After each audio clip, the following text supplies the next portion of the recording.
On question 12, we have the same base, but I do want to combine these two.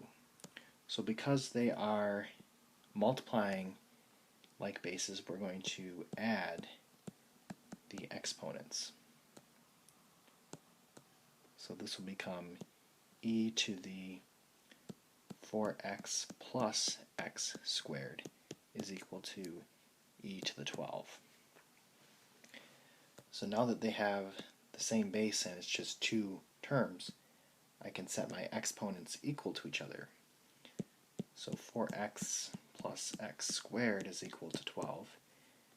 If I get everything onto the left and organize it as my trinomial, then I can factor. So I can put an x and an x. What two numbers multiply together to give me negative 12, but add together to give me positive 4? That's going to be plus 6 minus 2. So x is equal to negative 6, x is equal to positive 2.